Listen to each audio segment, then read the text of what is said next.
Does a good love necessarily depend on the speed of text? Reply to judgment. A few days ago, I went for a walk with my best friend, and I happily hung around all afternoon. When it was getting dark and it was almost time for dinner, we didn't make an appointment but took out the phone together. My friend called her husband to report about the schedule, and I texted my boyfriend to tell him that I didn't come home for dinner that night so he wouldn't have to wait for me anymore. When you put your phone down, you can't help but clamor. When I first fell in love, I hated holding my phone every day and texting from morning to night, 2 minutes without replying to messages. I started to feel stressed. Worry.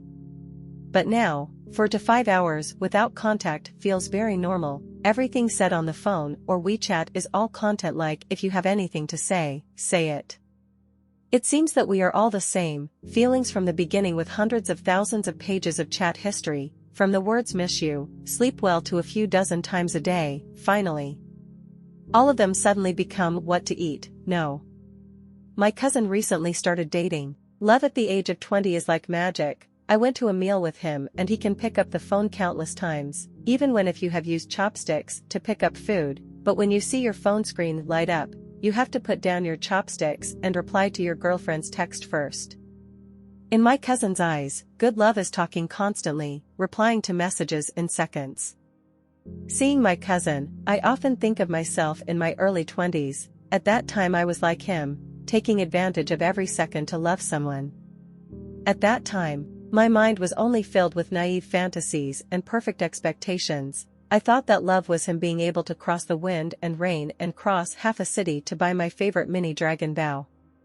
Best of all, I think that loving someone is putting all your time and energy into it without any hesitation.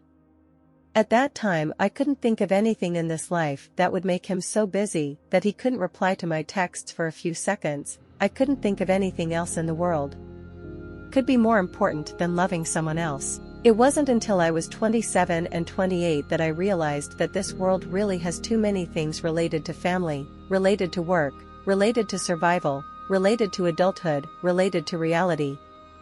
In the life full of trifles of an ordinary person, we can no longer use instant text reply to define love, which can give us a sense of security in our lives. Love can only petty things. Small things are not worth seeing in life only. My boyfriend is a policeman. When he is busy, not to mention looking at his phone, sometimes even a sip of water, does not have time to drink. He and I rarely talk all night and all morning. Sometimes when sending a message, it takes a long time to receive a reply, but he always fights when he's busy to text. Tin asked if I had enough to eat or not, always by my side when I needed it, when he had free time. I've discovered more and more that when life suddenly throws at me many complexities, all of which force me to race minute by second against time. We are tired of work, busy with life, begin to understand that a good love is not taking a magnifying glass to ask him to do big things, but must be willing to give to others. He is patient and gentle enough.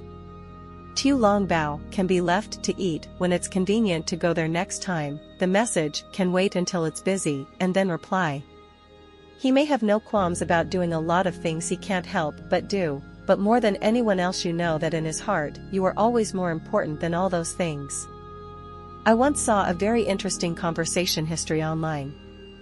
2 people from falling in love to getting married, going through a period of 5 years together. The girl still keeps the entire conversation history of the two from the time they met until now, the past story and the later story for 5 years. Of course the year is not the same. Previously it would have been, "Honey, I'll buy you breakfast tomorrow and come pick you up." Then it becomes, "I have an early meeting tomorrow, I'll take you to school." Previously would ask, "Can I take you to a restaurant tonight?" After that, it became, "There's no garlic in the house, when you come back, remember to buy some." From loving cautiously to being inseparably attached with the accompaniment of giving birth to children, when you look at love, it looks like a cruel parabola, from bland to passionate heat and then back to bland. It's just that the blandness of the future is not the joy and anger, love, hate, of only one person, but the mutual support of 2 people or a group of people. 3 meals a day for 3 people. A good love is not necessarily reply to messages immediately. Because you know that in that moment of not being able to reply to messages immediately, he is going through so many hardships for you and for this family. You also know that in the moment of removal, every precaution to relax a little, he picks up the phone, the first person he thinks of is definitely you. Hope you can find a love that doesn't have to rely on replying to instant messages to prove your love in this crowded life. Hope your love will be able to step into attachment, bound tightly and passionately, and can also overcome the grinding of calm years. When I was with him, I had just ended a relationship with my ex-boyfriend. Meeting him was like meeting a straw to save myself.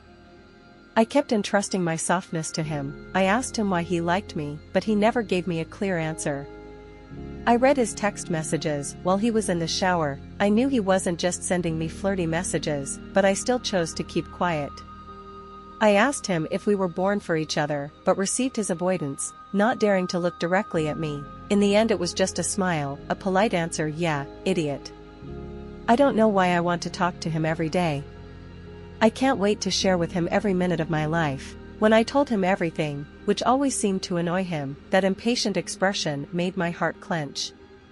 I secretly go to learn about football knowledge, learn about NBA. I also secretly ask you to help me pull up the rankings. I do everything to get close to his life, but maybe I'm too weak. In the end I still can't touch his private world. I encapsulated my self-pity into childish tantrums, claiming that he no longer loved me.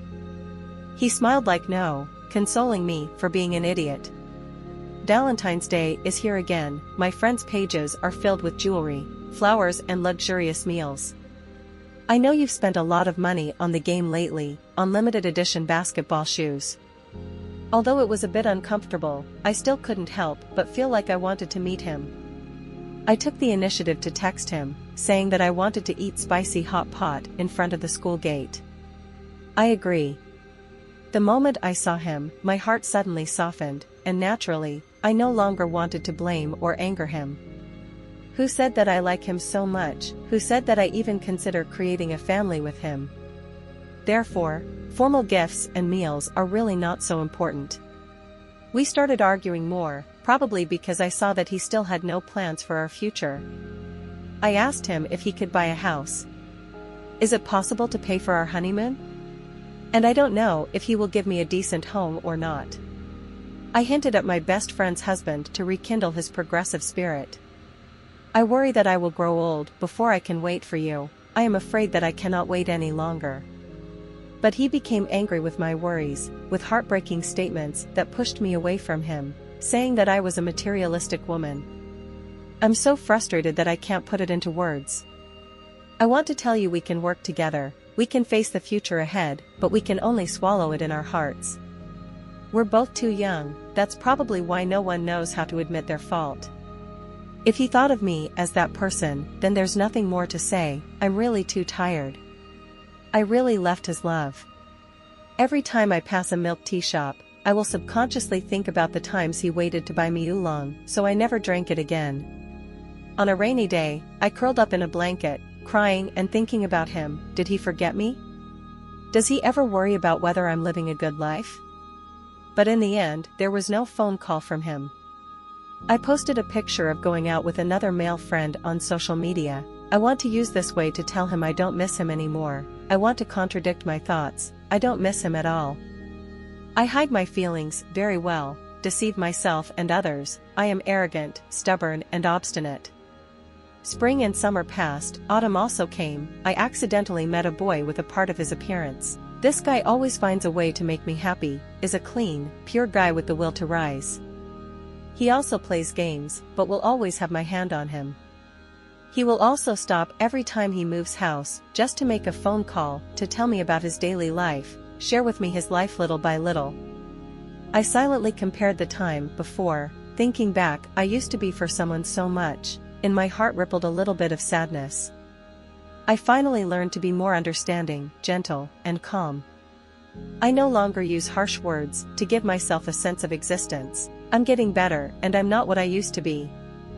I want to say sorry to my ex, but maybe it's too late. I know you have a new person, he seems very good, your career is also more successful. I'm happy for him, honestly. I finally ran into him at the corner. Instinctively, I unconsciously let go of my lover's hand. It took me a while to remember that we had broken up a long time ago, and he wouldn't be jealous when he saw me side by side with someone else. He seemed surprised to see me too, but we had nothing left but to say long time no see, goodbye. The goodbye was in his mouth, but when he said it, it was a little shaky. When we parted, we did not have a proper farewell. Finally, after many days, he and I also said goodbye. Actually, there are many things I want to say. Want to congratulate him, want to say that I used to love him very much. Words and anger that hurt each other shouldn't have been. But in the end, I still chose to leave. Perhaps a few sayings should only be buried deep in the heart,